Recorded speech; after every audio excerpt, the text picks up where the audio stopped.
무지하게 더운 여름입니다.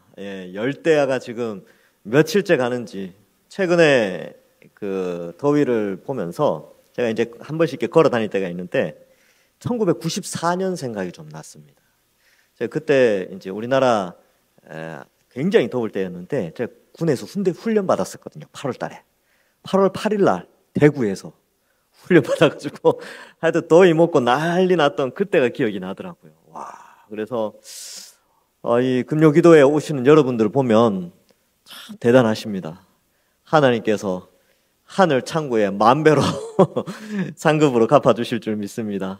근데 또 이렇게 날씨가 더운데 코로나까지 또 이제 확장이 되고 그래가지고 좀 우리 각자 개인 위생에 잘 해주시고, 저도 지난주에 코로나 때문에 못 나왔는데 뭐 지금은 몸이 다 회복되었지만 여러분들 각자 조심하시고 나가실 때 본당 뒤에나 2층에 있는 손소독제 다시 한번 또 잘 활용하셔서 그렇게 건강관리에 신경 쓰시기 바랍니다.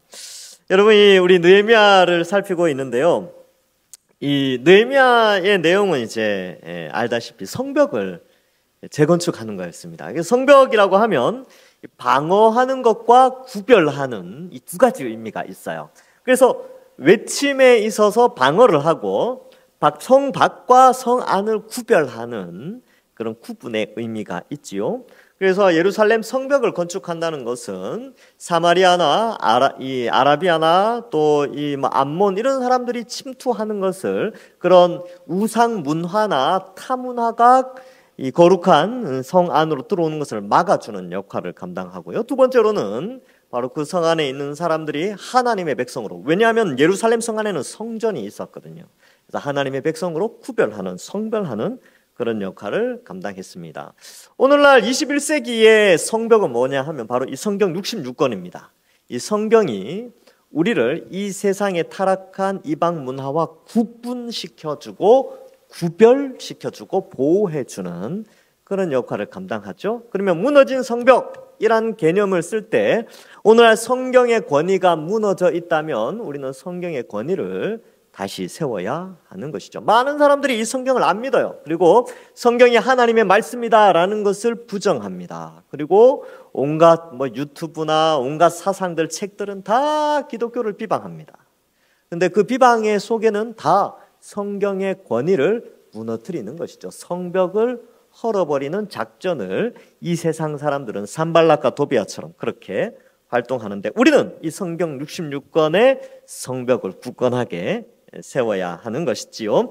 자, 6장에서는 52일 만에 성벽이 완성되었고요. 7장에서는 이제 문짝을 달고 성 안에 들어올 사람들을 구분하기 위해서 1차 포로 때의 명단을 기록하고 있습니다. 8장에 들어가서는요, 이 성벽이 완성된 6월 25일, 엘룰월 25일 후 5일에서 6일이 지난 일곱째 달 첫째 날 수문앞 광장에서 말씀 부흥 사경회를 하게 됩니다. 7월 첫째 날은 유대력에서는 바로 나팔절을 의미하고요. 7월 달에는 세 개의 절기가 있다고 말씀드렸습니다. 7월 1일 날 나팔절, 7월 10일 날 속죄일, 7월 15일부터 7일 동안 초막절과 마지막 8일째는 성회로 초막절 절기를 지키는 그러한 명절이 7월 달에 있는 것이죠. 그러니까 유대인들에게서 7월 달, 그러니까 이제 양력으로 치면, 지금의 태양력으로 치면 10월 달과 가깝거든요.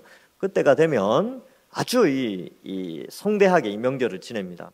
근데 그 하마스 전쟁이 일어났을 때가 이 초막절 명절 끝날 성회 때 그때 일어났어요. 그래서 그런 게 좀 있습니다. 참고로 하시고요.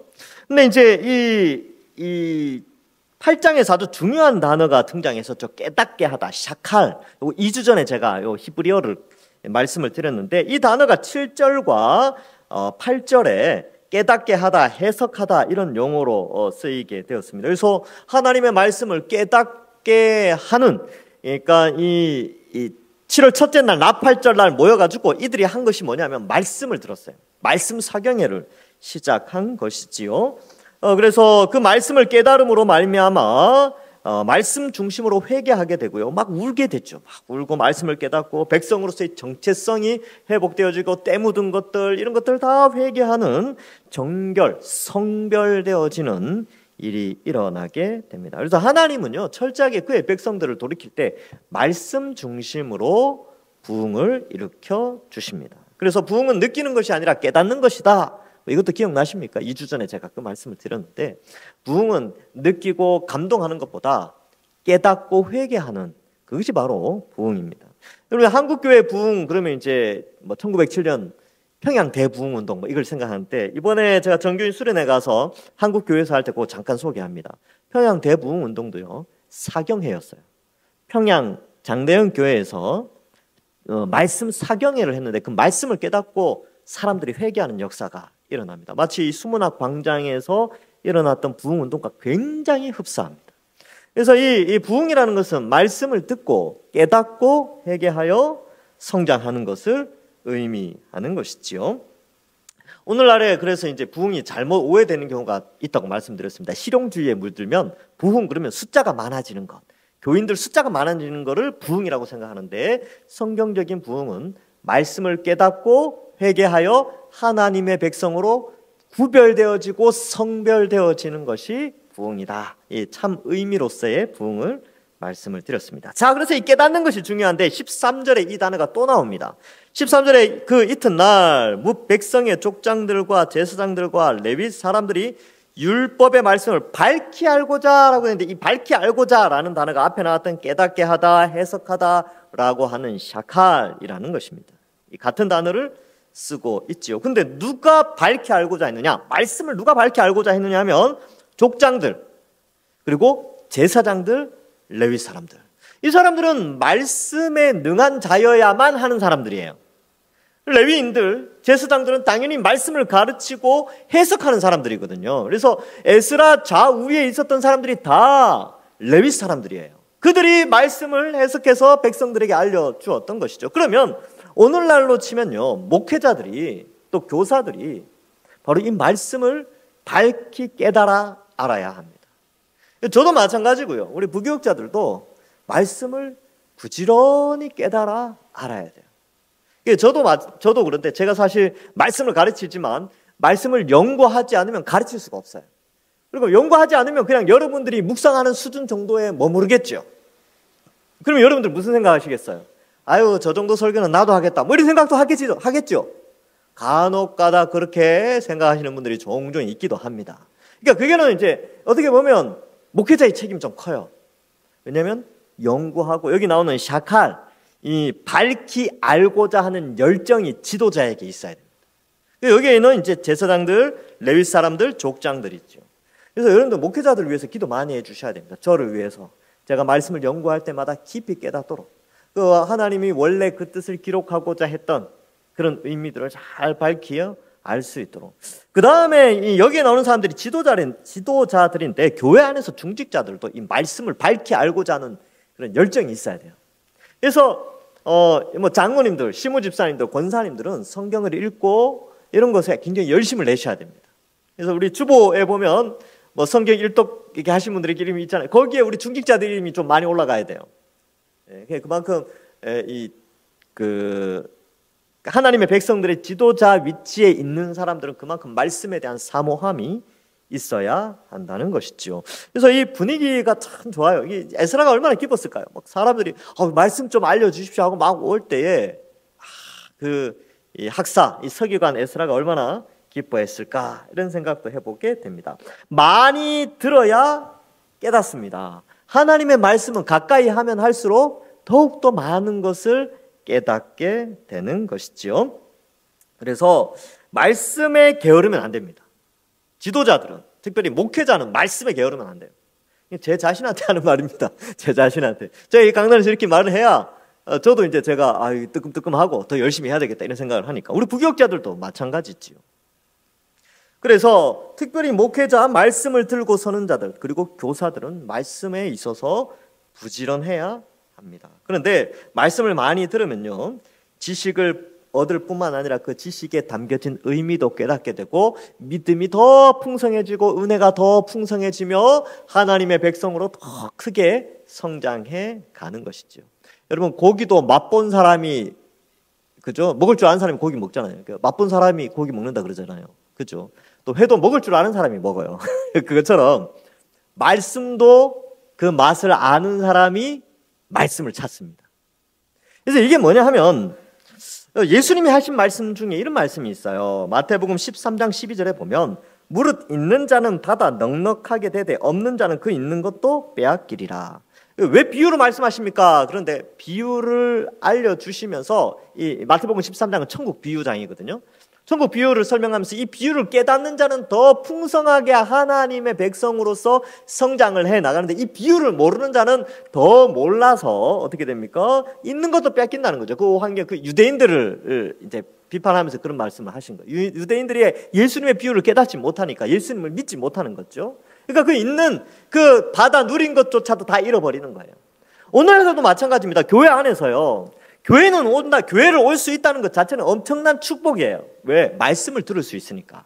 그런데 그 말씀을 사모하고 말씀을 알아가는 사람은요, 그 더 많이 풍성하게 얻게 되는데, 이렇게 좋은 환경 속에서 교회를 오는데 말씀에 귀를 닫아버리면, 눈을 닫아버리면 그 사람은 그 있는 것조차, 그 특권, 그 교회에 나와서 앉아 있을 수 있는 그 특권조차 빼앗겨버리는 그런 안타까운 현실이 지금도 있어요.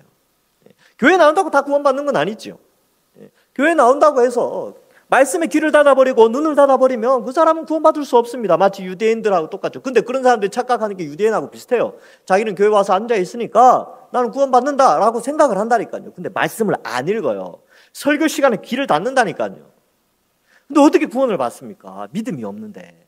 믿음으로 구원을 얻고 의인이 되는데 믿음이 없는데 어떻게 자리에 앉아 있는다고 구원을 받는 게 아니죠. 그래서 있는 자는, 말씀을 듣고 깨닫는 자는 더 풍성하게 믿음의 복을 누리며 살고, 이렇게 믿음을 듣는 귀가 없는 자는 믿음이 없으니까 그 있는 것까지 그 주어진 조건 환경 속에서 다 잃어버리는 안타까움을 설명하죠. 근데 이것이 마태복음에 한 번 더 나옵니다.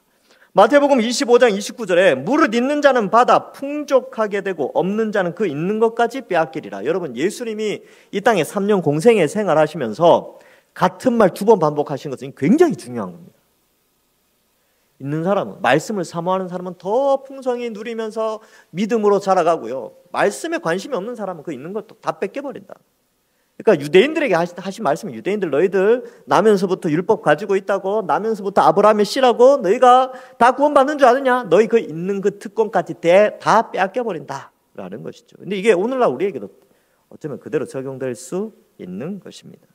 그러면 진짜 부흥이 뭐겠습니까? 진짜 부흥은 말씀을 깨닫는 거죠. 초막절 가까이 한 이 나팔절에 말씀 선포로 말미암아 회개하는 이 운동, 이러한 것들이 없으면 그 있는 것까지 다 빼앗겨버리는 그런 것들을 말씀해주고 있습니다. 그래서 마태복음 25장에는 달란트 비유에서 이 표현을 쓰는데, 이 달란트 한 달란트 주어진 그 혜택마저도 다 빼앗겨버리는 안타까움을 말씀하게 되는 것이죠. 여러분, 우리가 교회 공동체 안에 소속되어 있다는 것은 굉장한 큰 축복입니다. 그러나 그 가운데 말씀의 성장, 말씀을 듣고 깨달으면서 성장해 나가는 것은 있는 자가 더 받아 누리는, 풍족히 누리는 혜택과 축복이다라는 것을 말씀해 주고 있습니다. 그러므로 여러분, 성경 66권이 우리 손에 들려져서 이게 손에 들려지고 읽고 듣고 할 수 있다는 것은 엄청난 혜택이에요. 그리고 이것을 읽고 듣고 보고 연구하는 사람은 그 있는데 더 풍족히 믿음의 축복을 누리면서 살아가는 자들입니다. 읽어야죠. 읽어야 됩니다. 그래서 여기 나오는 이 족장들, 제사장들, 레위 사람들이 말씀을 밝히 알고자 에스라에게 막 모였어요. 막 모였죠. 14절에 보면 율법에 기록된 바를 본즉 이렇게 돼 있어요. 율법을 봤어요. 말씀을 보게 된 것이죠. 원래 보면 열리게 되는 거거든요. 그래서 본즉이라고 되어 있는데, 사실 이 포로 후기의 그 이스라엘의 삶을 보면 상당히 좌우를 분간하지 못하는, 그리고 이스라엘 백성으로서의 그 정체성이 상당히 좀 약화된 시대를 보여주고 있습니다. 그래서 학개와 스가랴에 보면, 특히 학개서에 보면 그 백성들의 연약함이 많이 드러나거든요. 그러한 것들이 있는데, 그런 백성들의 잃어버린 정체성을 회복하는 데 있어서 하나님의 말씀, 이 당시에는 율법이죠. 율법을 봄으로 말미암아 그들은 그들의 정체성에 대해서 자각하게 되는 것입니다. 그래서 하나님의 백성의 정체성이 무엇인가? 율법에 기록된 바를 본즉 깨닫게 되는데, 그 본 내용이 뭐냐 하면 모세를 통하여 하신 명령입니다. 그래서 모세의 율법을 본 것이죠. 오늘날 우리는 어떻습니까? 우리는 뭘 봐야 되겠습니까? 우리는 모세의 율법을 뿐만 아니라, 모세의 율법뿐만 아니라 성경 66권, 선지자들과 사도들에게 그들을 통하여 하신 하나님의 말씀인 성경 66권을 본즉 어떻게 될까요? 그 말씀대로 순종하며 살아야 합니다. 이제 초막절 지키는 장면이 나오는데, 이 오늘날 초막절, 21세기 초막절을 지킨다라는 것은 바로 말씀을 가까이 하게 되는 것이지요. 말씀을 왜 가까이 해야 됩니까? 디모데후서 3장 16절 17절 유명한 구절이죠. 우리 같이 한번 읽어볼까요? 시작. 모든 성경은 하나님의 감동으로 된 것으로 교훈과 책망과 바르게 함과 의로 교육하기에 유익하니 이는 하나님의 사람으로 온전하게 하며 모든 선한 일을 행할 능력을 갖추게 하려 함이라. 아멘. 이 디모데후서 3장 16절과 17절의 내용이 그 옛날 과거 느헤미야 시대 때 어떻게 역사 속에서 나타났는가를 보여줍니다. 그들이 하나님의 율법을 다 보니까 어떻게 됐어요? 교훈과 책망과 바르게 함과 의로 교육하기에 유익하게 되어서 하나님의 사람, 하나님의 백성으로, 언약 백성으로 온전하게 되어져서 선한 일을 행할 능력을 갖추게 되죠. 그래서 초막절을 지키게 됩니다. 여러분, 그래서 이 초막절은요, 너무나 중요한 그런 절기인데 3대 절기 중에 하나죠.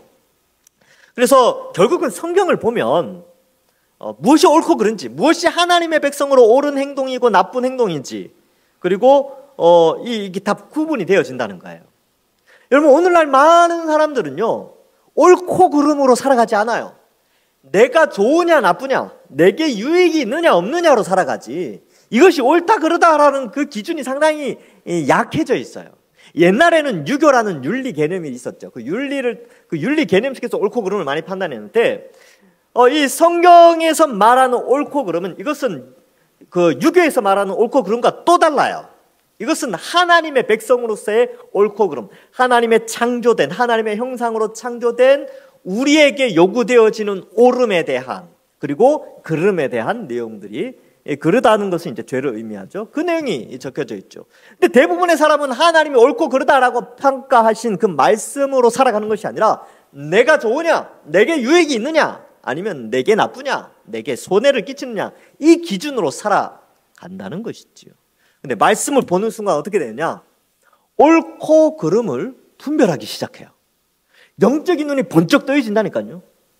그래서 대부분의 사람들은 자기 좋은 대로 살아가는데, 성경을 읽은 사람은 하나님의 뜻대로 무엇이 옳고 그른지를 분별하면서 살아가게 된다는 것입니다. 그래서 이 포로 후기, 3차 포로 후기 백성들이 바로 이 말씀을 보면서 옳고 그름을 분별하면서 살아갔죠. 그래서 순종하게 되는데, 그 순종의 첫 번째가 뭐냐면 7째 달이고 나팔절이었고, 7월 10일 날은 속죄일이었죠. 그리고 이제 곧 초막절이 다가옵니다. 7월 15일 있죠. 그래서 이 초막절 절기를 지켜야 되는데, 여기 보면 14절 뒷부분에 모세를 통하여 명령하기를 이스라엘 자손은 7째 달 절기에 초막에서 거할지니라 하였고라고 되어져 있습니다. 초막절을 지켜야 됩니다.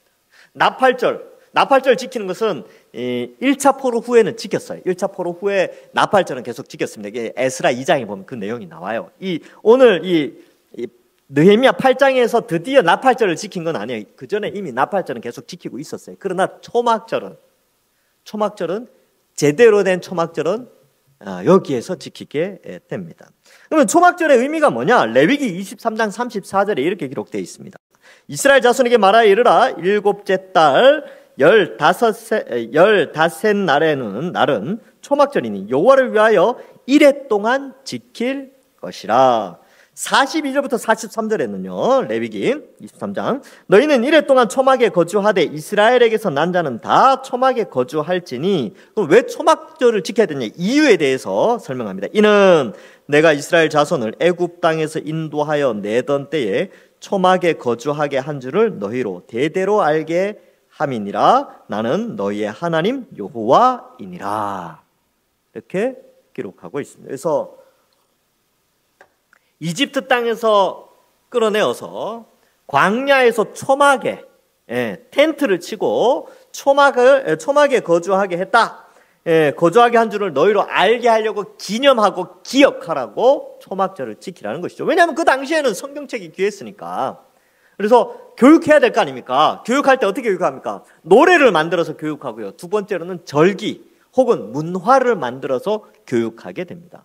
여러분, 어제가 광복절이었죠. 우리나라의 국경일이죠. 국경일. 이거 왜 그거 지킵니까? 왜?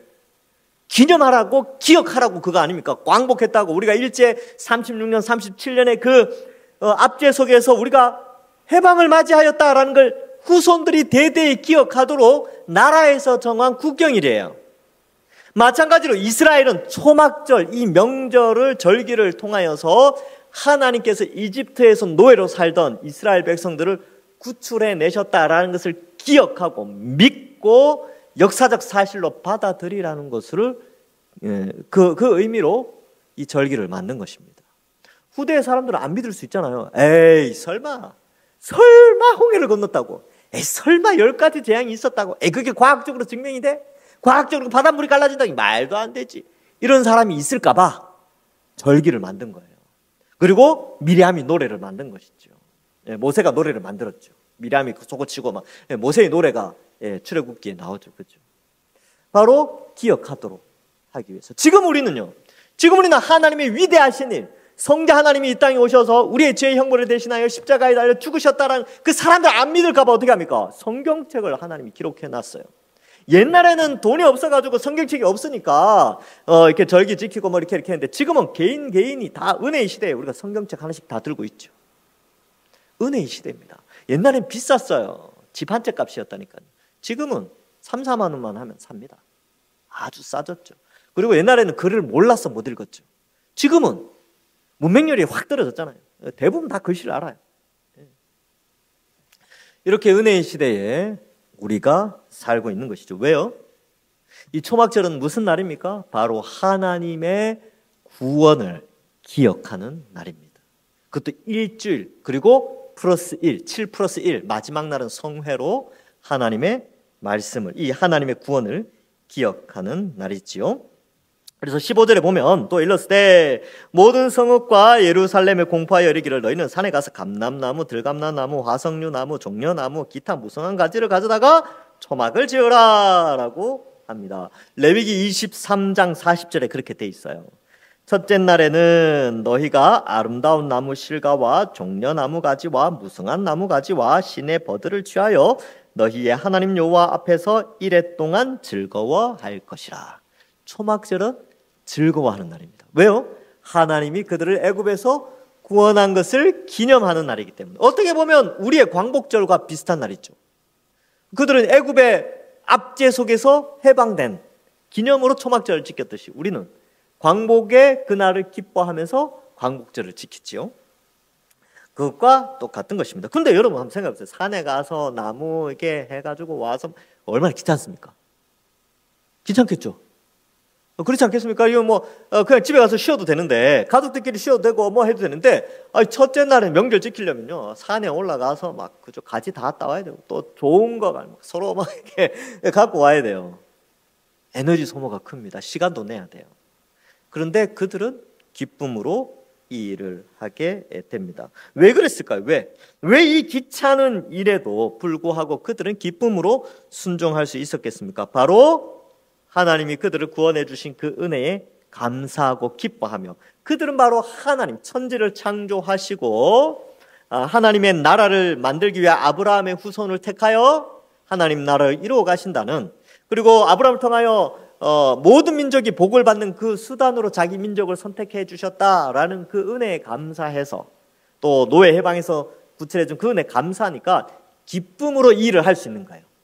자부심으로 이 귀찮은 일이지만, 어떻게 보면 참 나뭇가지 갖고 오는 거 귀찮죠. 그런데 그 일을 하게 됩니다. 생동감 있는 순종의 모습을 보여주지요. 여러분 얼마 전에 이제 올림픽이 끝났죠.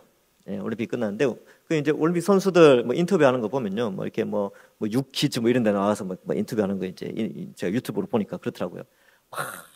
너무 고생. 달려가 막 울고 막 부상당하고 막 뭘 메고 올라가는데 정말 죽고 싶었다, 막 힘들었다, 막 그래요. 근데 여러분 그래서 이야기하면서 그들의 표정을 보신 적 있습니까?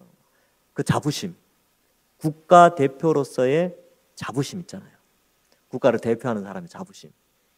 그 자부심이 그것을 이제 극복하게 하는 거예요. 여러분 우리가 하나님 나라의 백성으로서의 자부심이라는 게 있어요. 예수 그리스도의 십자가 보혈의 피로 우리가 구원받았잖아요. 하나님 백성이 됐죠. 우리는 그러한 자부심이 있기 때문에 말씀을 통해 요구되어지는 순종의 내용들 있죠. 어쩌면 그것이 굉장히 힘든 일일 수 있죠. 교회에서 봉사해야 되고 말씀 읽어야 되고 기도해야 되고 또 이 금요일날 이 더운데 와야 되고 주일날 봉사해야 되고 또 뭘 해야 되고 그 모든 것이 때로는 너무나 힘들고 지친단 말이죠. 근데 우리가 하나님의 백성으로서의 자부심이 있기 때문에 그 일을 감당해낸다니까요. 마치 국가대표가 그 일을 감당하듯이 마치 해병대원들이나 특수부대 대원들, 그 군인들이 그 자부심으로 그 엄청난 훈련을 견뎌내듯이 바로 이 이스라엘 사람들도요, 그들이 하나님의 백성임을 깨닫고 나서 그들이 그 귀찮을 수도 있는 그 일을, 초막을 짓는 일, 멀쩡한 집 놔두고 나와서 초막 짓고 사는 거예요. 근데 그 일이 즐거운 일이었어요. 자부심이었죠. 왜요? 그들은 하나님의 택함을 받은 하나님의 백성이라는 자부심이 있었기 때문에 그렇습니다. 우리는 얼마나 이 세상 속에서 이 자부심을 가지고 살아갑니까? 오늘날 21세기에 이 초막절을 지킨다는 개념이 바로 이것과 연결되어져 있습니다. 말씀을 기억하는 것과 하나님의 백성으로서의 자부심을 가지고 세상 속에서 살아가며 헌신하고 즐거이 헌신하는 그러한 것이 오늘날 우리가 초막절을 지킨다는 의미와 연결되어지는 것이지요.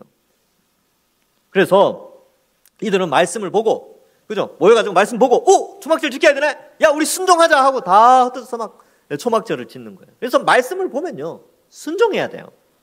읽고 덮어버리는 게 아니라 읽고 그 말씀에 순종해야 됩니다. 그 순종의 동기유발은 뭐라고요? 자부심. 하나님의 백성으로서의 자부심. 근데 우리는 어떤 존재냐면요, 성자 하나님이 자신의 생명을 주시기까지 사랑받은 자들이에요. 그렇게까지 해서 하나님의 백성으로 불러주셨어요. 이집트에서 출애굽한 사람들은 양 피를 잡아서 이렇게 양 문설주에 해서 이렇게 해서 구슬받고 막 그렇게 했잖아요. 근데 그들이 10가지 재앙과 홍해를 걷는 기적은요, 성자 하나님이 이 땅에 오셔서 우리의 죄의 형벌에 대신하여 죽으신 기적에 비하면 아무것도 아니에요. 성자 하나님이 대신 죽으셨다니까요. 십자가에서. 엄청난 기적이죠. 그 엄청난 기적의 혜택으로 우리는 구원받았습니다. 그 자부심이 있죠. 그러니까 우리는 순종해서 말씀에 순종하며 살아가는 것이죠. 그러니까 여러분들 말씀을 읽는 것이 아니라 말씀을 깨닫는 것이 중요한데, 지식을 얻는 것이 아니라 지식을 통하여 깨달아 순종으로 가는 것이 진짜 말씀을 깨닫는 샤칼의 본질적인 의미가 되는 것입니다. 그래서 야고보서 1장 23절에서 25절에 말씀 순종에 대해서 이렇게 강조합니다. 누구든지 말씀을 듣고 행하지 아니하면 그는 거울로 자기의 생긴 얼굴을 보는 사람과 같아서 제 자신을 보고 가서 그 모습이 어땠는지 곧 잊어버리거니와 자유롭게 하는 온전한 율법을 들여다보고 있는 자는 듣고 잊어버리는 자가 아니요. 어떻게 하는 자라고요? 실천하는 자니 이 사람은 그 행한 일에 무엇을 받습니까? 복을 받으리라. 이렇게 기록하죠. 그러니까 얼굴에 뭐 숯검댕이가 묻었어. 그걸 보면서 묻었네 하고 안 씻어. 이 사람이 뭐냐면 말씀을 봐놓고 하나님 이런 분이네. 아, 나는 이런 나쁜 죄인이었구나 하고 덮고 아무렇지도 않게 그냥 똑같이 불신자처럼 살아가는 자들. 그러니까 숯검댕이가 있는데 지우지도 않아요. 이 사람들은 어리석은 자들이죠. 그런데 보고 나에게 이런 숯검댕이가 묻었구나. 가서 세수하는 사람. 그 사람이 순종하는 자예요. 말씀을 보고 말씀이 이렇다라고 하면 그 말씀대로 살아가는 것이 바로 하나님 백성의 정체성이요. 진짜 말씀에 순종하는 자죠. 그래서 율법을 온전하게 하는 율법을 보면서 실천하는 그 사람이 복 받는 사람이다 라고 말씀하고 있습니다. 그래서 여러분, 복 받는 게 그렇게 어렵지 않습니다. 말씀에 순종하는데 그 말씀의 순종은요, 자부심에서 나오는 거예요.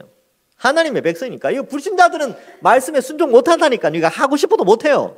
할 수 있는 능력이 없는데요. 그렇죠? 해병대원들 아무나 됩니까? 누구나 해병이 될 수 있다면 나는 해병대를 지원하지 않아. 그런 말도 있잖아요. 그죠? 예. 그 자부심이 있는 거예요.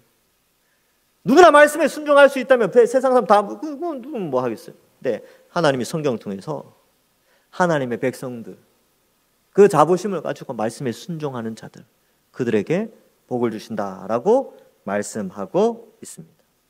우리는 하나님의 백성이라는 자부심으로 말씀에 순종하며 살아가야 하는 것입니다. 그러니까 어떻게 해야 됩니까? 절제해야죠. 욕심과 정욕을 십자가에 못 박아야죠. 그리고 말씀의 성벽으로 구별되어져서 말씀을 부지런히 읽고 연구하고 듣고 배우고 보고 뭐 그렇게 해야 하는 것입니다. 그것이 또 즐거움이고 또 가진 자는 더 가지게 되는 축복이지요. 그래서 초막절을 지킨다는 것은 바로 이런 의미가 있습니다. 자, 포르기안이 드디어 완성되었습니다. 이제 이스라엘 백성들, 유다 백성들은 율법 공동체, 말씀 공동체가 되었습니다. 하나님은 바로 말씀 공동체로 그들을 회복시켜 주고 있습니다. 근데 이들은 이미 다 알려진, 율법을 통해서 다 알려진 것을 묵상하고 순종하게 되는데 그것이 바로 초막절의 의미죠. 여러분, 오늘날 21세기의 초막절은 어떻게 지키느냐? 우리가 이미 다 안다고 생각하는 이 성경 말씀을 부지런히 다시 읽으며 하나님의 백성으로서의 자부심으로 순종하며 살아가는 것이 바로 초막절을 지키는, 21세기 초막절을 지킨다는 것의 의미가 됩니다. 다 아니까 안 읽는다고요? 아니요. 부지런해야 된다니까요. 66권이 얼마나 두껍습니까? 느헤미야 시대 때 사람들은 66권은 아니죠. 오늘날 우리는 66권입니다. 그러니까 더 많이 알아가야 됩니다. 자, 그래서 17절에 보면 아주 기뻐하는 장면이 나오죠. 16절에 보면 뭐 이렇게 지붕 위에 나뭇가지 가다가 이제 지붕 위에 짓고 뜰 안에 짓고 전뜰 수문 앞 광장에도 초막 짓고 에브라임 문 앞 광장에 초막 짓고 하여튼 넓은 광장이라고 생각되는데 다 가서 이제 캠핑을 하는 거예요. 우리로 치면 오늘날로 치면 캠핑하는 거 일주일 동안. 17절에 사로잡혔다가 돌아온 회중이 다 초막을 짓고 그 안에서 가니 눈의 아들 여호수아 때로부터 그날까지 이스라엘 자손이 이같이 행한 일이 없었으므로 이에 크게 기뻐하며. 이게 가능한 게요, 이전에는 예루살렘 성 안에 많은 건물들과 이런 것들이 있었는데 이때는 다 허물어져 가지고 광장이 많았나 봐요. 그러니까 공터가 많으니까 거기에다가 초막 짓고 막 하는 거죠. 자, 이러한 기쁨에 이 날들을 보내게 됩니다. 자, 그래서 18절에 보면 에스라는 첫날부터 끝날까지 날마다 하나님의 율법책을 낭독하고 무리가 이레 동안 절기를 지키고 여덟째 날에 규례를 따라 성회를 열었다. 근데 여러분, 이 초막절도요, 일반적인 매년 드리는 초막절이 있고요, 7년마다 한 번씩 드리는 초막절이 따로 있어요. 이거 모르셨죠?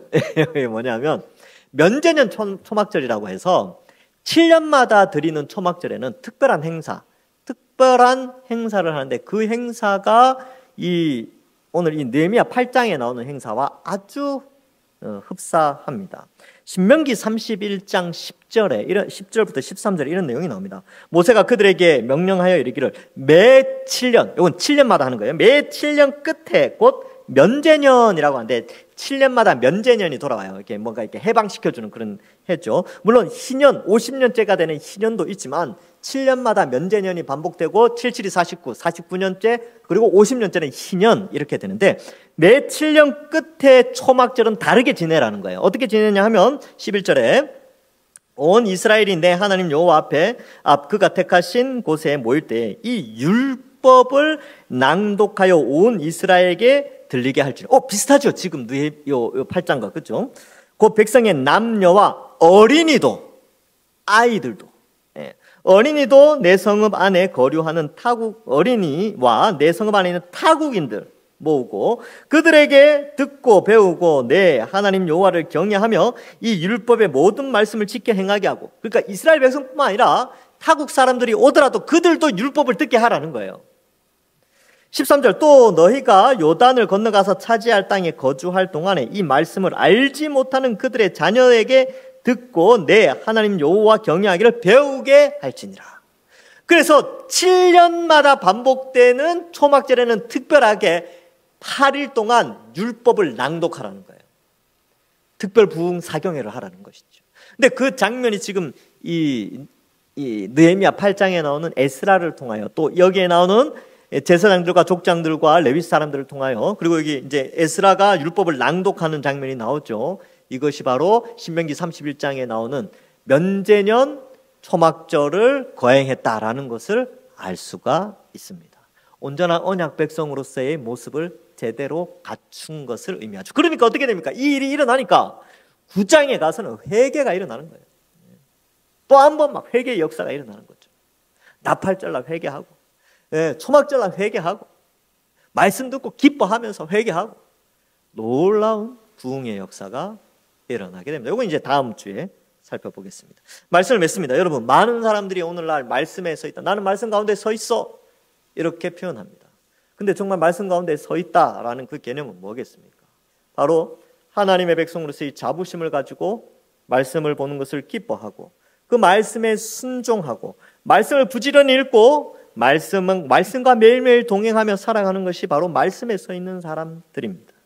단순히 일주일에 한 번 말씀을 설교를 듣고 이 정도가 말씀에 서 있는 것이 아니라 말씀이 그 심령을 성령이 그 심령 가운데 살아 역사하여 말씀을 통하여 깨우치고 말씀을 쫓아서 살아가며 말씀의 그 맛을 알아서 더 풍족히 누릴 수 있도록 해주는 그 은혜를 누리는 것이 바로 말씀에 서 있는 자의 특징인 것입니다.